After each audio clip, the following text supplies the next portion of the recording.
All right. That will record as long as we want it. We're just in a photo booth for that. Okay. Oh, stop. That is not For the record. Okay. That was Heidi Ringle sending me a Marco Polo.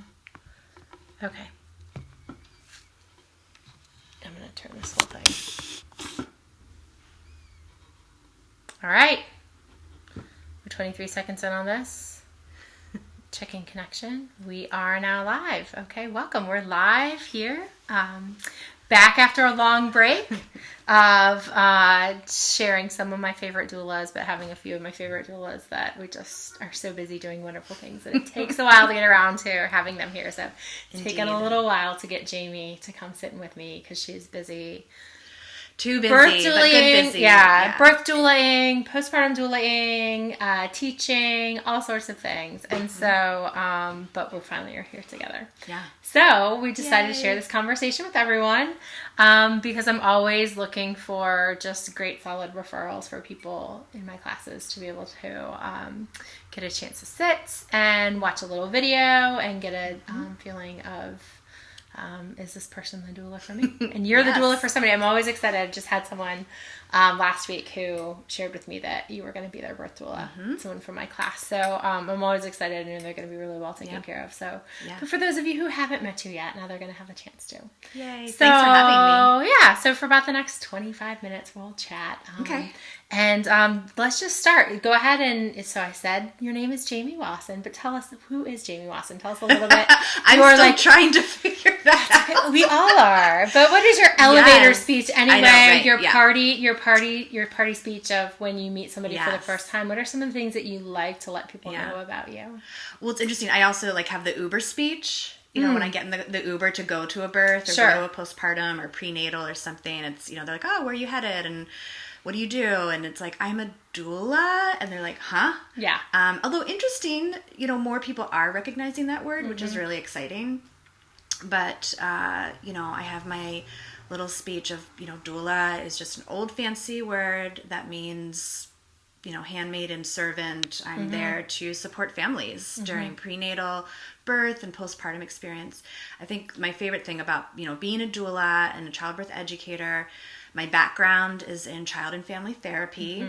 So just this evolution of even how I've gotten to this point in my career and even my life journey, I love coming alongside families and supporting them to settle in, to feel successful, not just in the short term, but in the long term, getting off to a good start, and really knowing the resources that they have inside and out to do it. Yeah. And your specialty is not just with therapy, but particularly art therapy, right? Yes, my master's degree is in art therapy, which I am really proud of. A picture says 1,000 words. And I truly believe, which, does even intertwine to this work that I do, so much of how we communicate is not just nonverbal, but pre-verbal. So, just letting even life speak in so many different ways through art, music, movement. Yeah. Yep. So, have you done any? Have you found ways to incorporate art with your birth work yet, or is I have at times. I think it's finding the right fit for who might want that. Even when I was doing counseling more full time, not everyone likes art, or it just kind of they're a little resistant to it. Yeah. So that's fine. It's a tool, it's a vehicle for expression if needed or help. Can be helpful. So I have been able in my prenatal times. There's the whole model of birthing from within that utilizes art. Yeah. I have been able to utilize some art, but not as much as maybe I would enjoy, but also it's trying to meet people where they're at too. Right. So, yeah. So you're not doing therapy right now. You're just... I'm on what I call my therapy sabbatical. Yeah. I was working in the social service system for umpteen years. I always tell people I'm older than you probably think I am.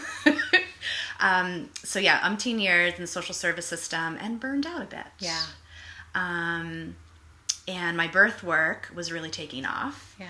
So it's been like a good 4 years. Okay. I like to say I haven't thrown in the towel, just set it aside.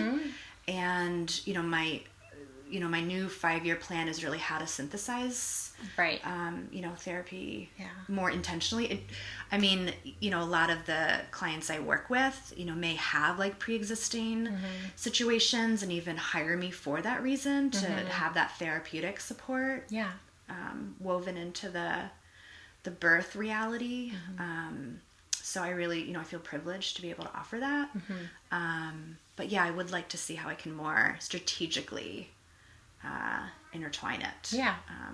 And, got some things in the works. Yeah.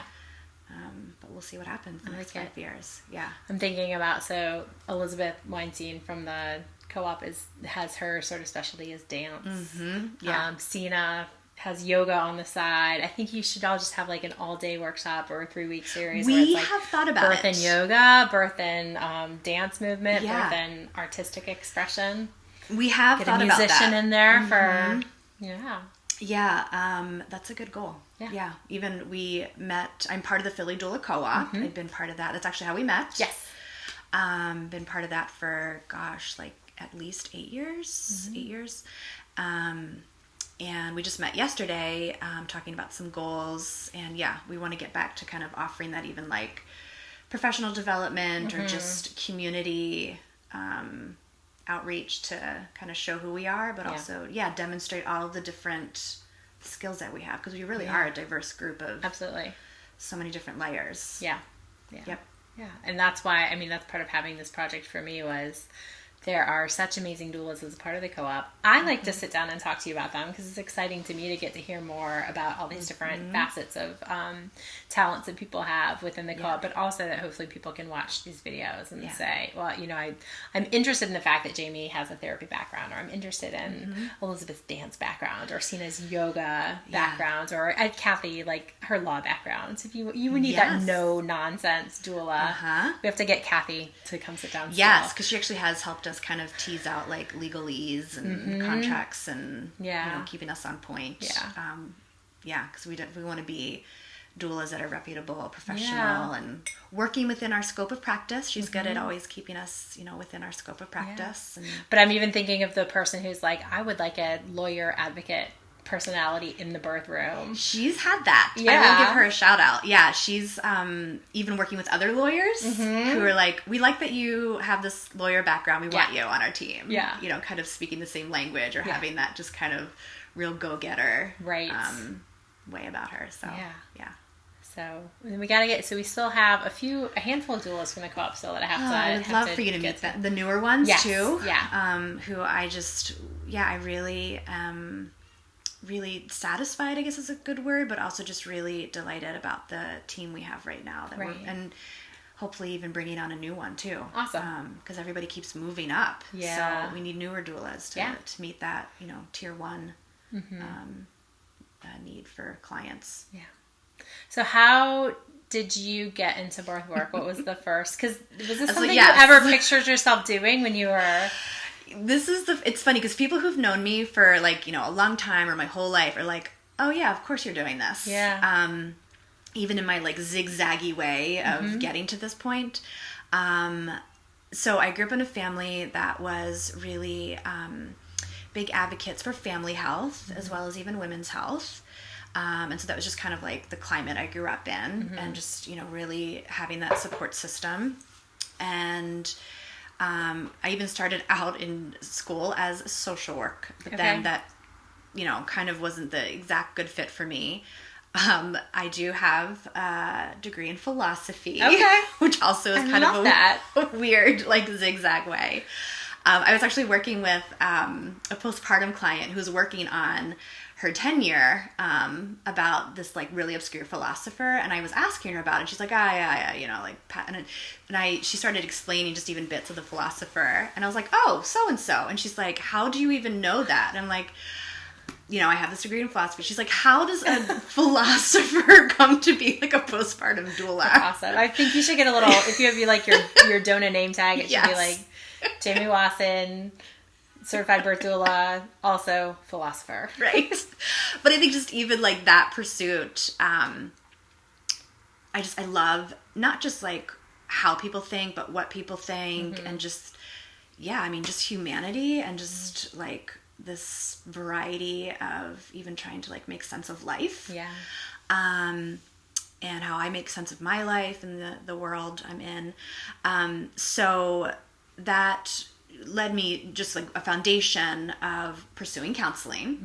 And I've also always been a part of the arts and loved the arts. And so kind of just went into art therapy, a great program at Hahnemann, now Drexel.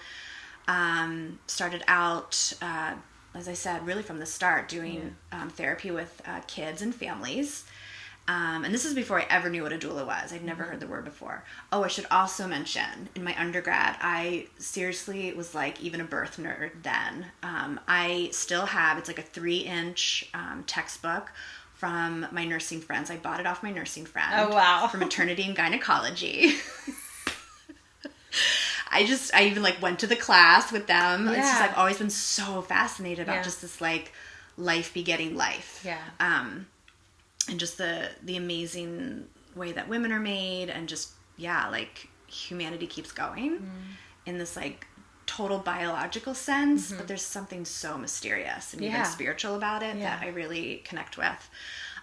So yeah, was doing therapy with children and families, which, because of just even those, you know, passions, gravitated towards, especially the families in the social service system, working with like prenatal and postpartum aspects for like young teen moms, adoption, doing like attachment work, and then, which I really loved.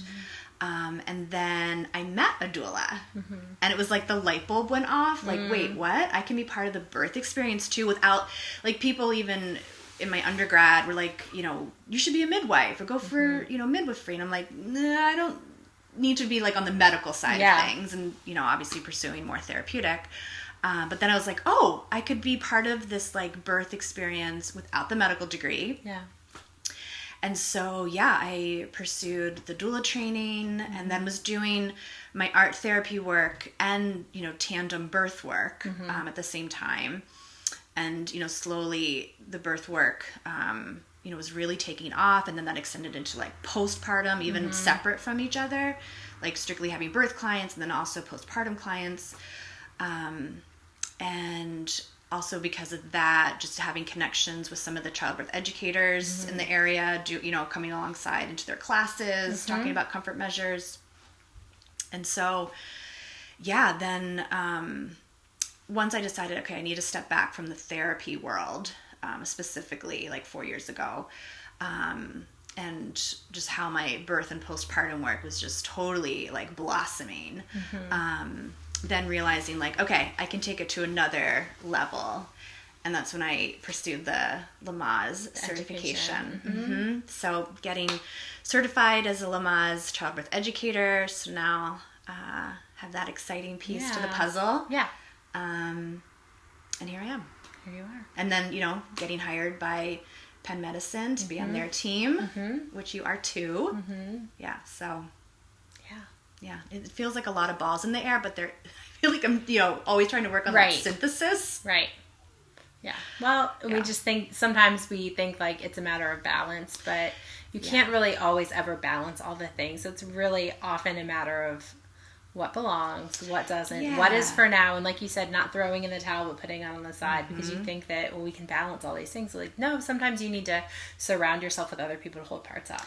And sometimes you need to like set something aside. And that's where even this pressure as a pregnant person or as a new parent, I think there's this like, oh, I just have to learn balance. Like, that's like a tightrope walker. You don't have to be a tightrope walker. You can put things down. I often refer to my mom in her own way has been like this kind of, you know, unofficial like postpartum doula, you know, as long as I can remember, just really coming alongside mothers and even, you know, mothers with really limited resources, inside and out. And I use like her proverbial, phrases often. Yeah. And, just to be present for every day, or even like a portion of the day, right? Like, okay, I can get to noon. Mm-hmm. I can get to like dinner time. I can get to like bedtime. And I think I feel like I've really leaned in, even just in my personal journey of, hills and valleys. Just like trusting the ebb and flow. Yeah. Which is so hard, right? But trusting the ebb and flow, that things can come full circle. Things have a way of unfolding to meet my needs, truly make use of my gifts and skills. I don't need to like rush ahead. I feel like, and I mean, obviously I feel like I'm constantly like going deeper with that. But there's a reason we use birth as a metaphor, right? Right. Exactly. Yeah. So that's, I think, also why I love this work, because it's life imitating life. Yeah. In like a momentary intensity. Fortunately, it's not always like that. So we're not going to call you a Jersey girl. No. Because you're not. So you grew up outside of Philly, have spent a lot of your adult life in Philly, just like happen to live in a house that is in Collingswood, across the state line, but might as well be Philadelphia. So I can see the Philadelphia skyline at the end of my block. You're probably as close to like the downtown hospitals as I am here in West Philly. Yeah, it's maybe even closer. It's a good possibility. There have been clients where I beat them to Hupp. Yeah. Yeah.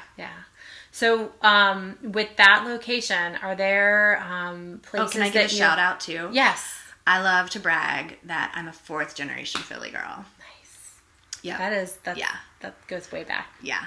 Yeah. It's just a great legacy of like even all different parts of the city, mostly North Philly, Germantown, parts of even like Hunting Park, but nice. 4th generation. That is worth bragging about. Yeah.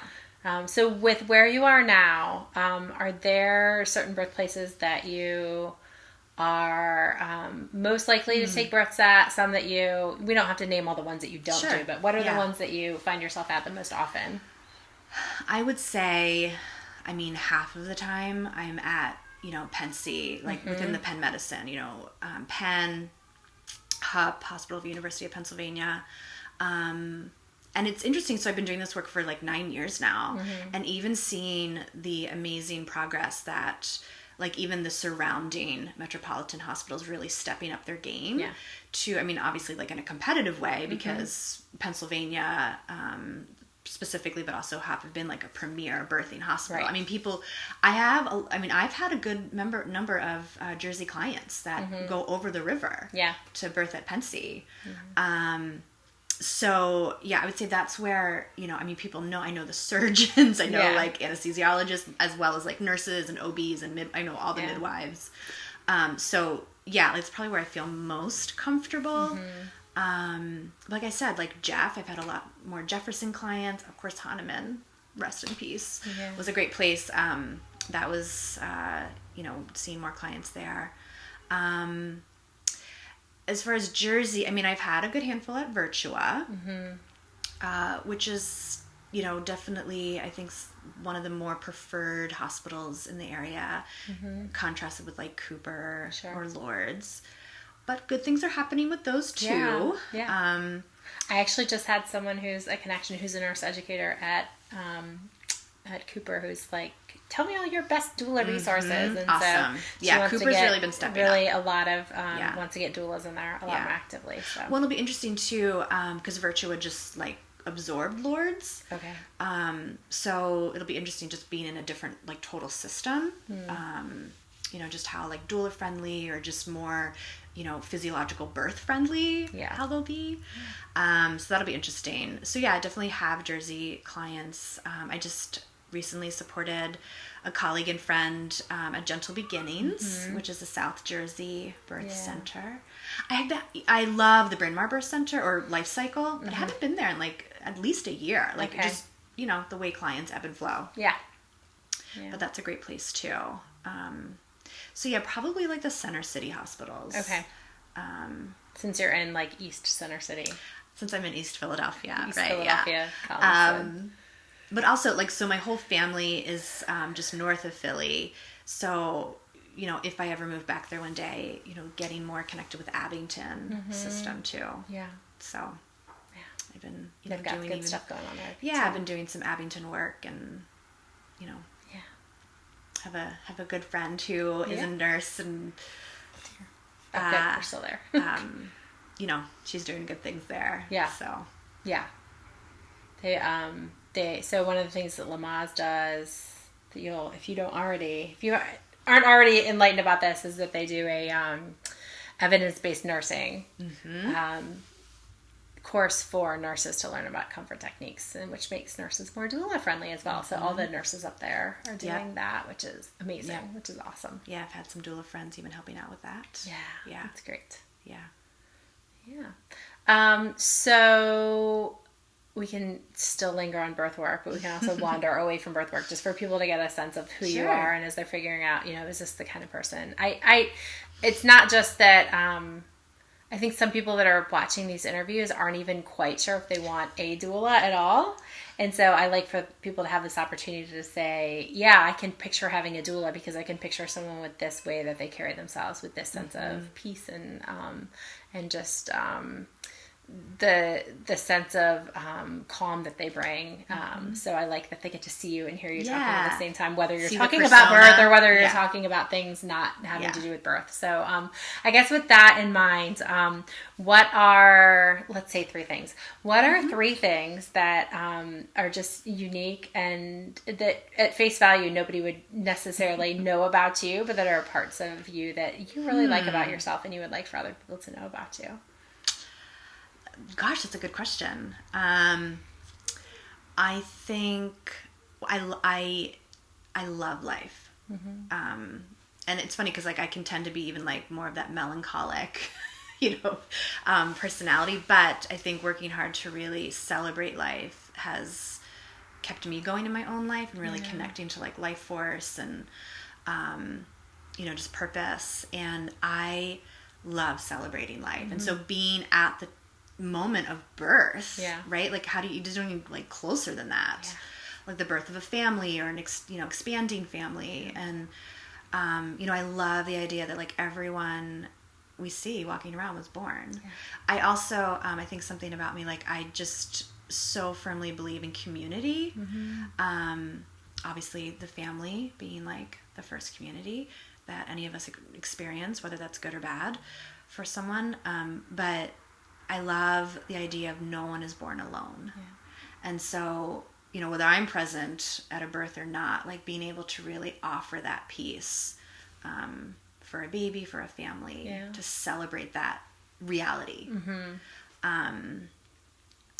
I mean, whether clients want this to be part of their birth experience or not, but I am a very spiritual person. So birth for me, the Celtics referred to it as a thin place, where it's heaven and earth are just, it's so thin, they overlap. So that is one of the closest times I feel to God at a birth, or just even holding a newborn. I call them little acorns of hope. They make me feel hopeful. Okay, there's still good things happening, and there's this potential and purpose that we can love into this new person. So just wanting to make sure that again, even if that's not something that a family really shares with me, I have that in the room, just being able to honor that essence. I think just being able to cheer people on, really have that, there's this bigger picture, this bigger story happening that I get to be part of, or just even the family gets to be part of through bringing this new child into the world. Those are kind of 2 things linked that I think really represent a good piece of, where just looking at me might not be so obvious. One thing I try to be open about, I also have a visual impairment that I've lived with for most of my life. It's genetic. My brother has it as well. And I think just as that's unfolded in my own journey, literally birth has been a metaphor for me of pushing through pun intended. Yeah. And getting to that other side of seeing something like birthed out of, you know, Yeah. A holding space. Yeah. So, the therapy work, just being drawn to therapy work, and then of course being drawn to this doula work and even this education experience, I just feel like, you know, I can offer like this sixth sense. Yeah. And, you know, I see life like an impressionist painting. Yeah. So it's kind of this, I call it my beautiful vision. Yeah. I didn't coin that. Yeah. I have to like give that shout out. I didn't coin it. Some like older lady that I met along my journey called it that. Yeah. Because she, you know, had age-related vision loss. And yeah, it's like I don't always see the smudges and the imperfections. It's just kind of this like nice. Yeah. We should also say you're an amazing writer, because you wrote a really lengthy, beautiful piece that I think is linked from your website about my like blog. your experience as you were sort of discovering and realizing that your vision was not what everyone assumed it was, and the emotions and the things that came along with that. It's been, I mean, we all have our like baggage and trauma, if you will. Yeah, it's been a bumpy ride, but again, you know, going back to just this link to faith and spirituality, that I'm part of a bigger story. Yeah. And that there's beauty even in the mess. So yeah, I've started a blog called My Beautiful Vision, which is just kind of about, you know, my personal and professional stuff overlapping, and all my artwork is there. Yeah. So if you want to see some of my artwork, which is, you know, a lot, even before I knew what a doula was, you see these birth themes popping up in my artwork. It's like, oh my gosh, this is so obvious. Yeah. But it took time to make it obvious for me. But yeah, so just having a disability makes me even like want to cheer people on more in what feels really difficult. Yeah. And like, you can do this. Yeah. Like, you can do this. Even though there may be challenges and barriers and sadness, like there's still joy and like wanting to really, you know, make sure that people know that. Yeah. I love the way that you frame it, because it's, you know, it's a real embodiment of when we use the phrase differently abled, like that you are having that sixth sense, having that different ability that someone who takes their crisp vision for granted, that you have something really beautiful to offer that is unique to your set of abilities. I think too, just like really listening. I mean, it's kind of a farce that like if you lose one sense, like things just automatically, you know, pick up on the other senses. It's actually, you do have to work at it. Yeah. And I've had amazing resources. I think that's why I'm so like champion for resources too, because I could not have done it without like a whole team and village of people helping me to even like live independently and have a career and all that. Like just working on, you know, those other senses. And I think just that like listening gift. Yeah. Like really listening. And even like if I'm sitting in the dark with a couple, you know, birthing. Yeah. It's like just hearing all of even the nuances behind that. I might miss some visual details, but as I tell couples, like, we might literally all be in the dark. Right. And I love saying like, you know, I can't see the screens and the graphs to like interpret, or, you know, it's too washed out, but that's outside my scope of practice. That's out of your scope of practice, right. And sometimes you just throw a towel over it anyway. Right. So, yeah. Our times. Oh, we're using our time. So, awesome. Thanks for coming and spending time sitting with me and sharing of yourself, not just today, but obviously in the history that we have together. It's special to me to be able to, like, I think I like light up. I think there's light and fireworks coming from around me when someone tells me that they've selected you as their doula. I was like, oh, thanks. Gee. Like, I know, we've had such a great, know they're going to be well cared for. Yeah, and we've had such a great, like, shared colleague, friendship, all of that good stuff. I really value you and the work that you're doing. I love when people say they're taking classes with Elizabeth. I'm like, okay, good.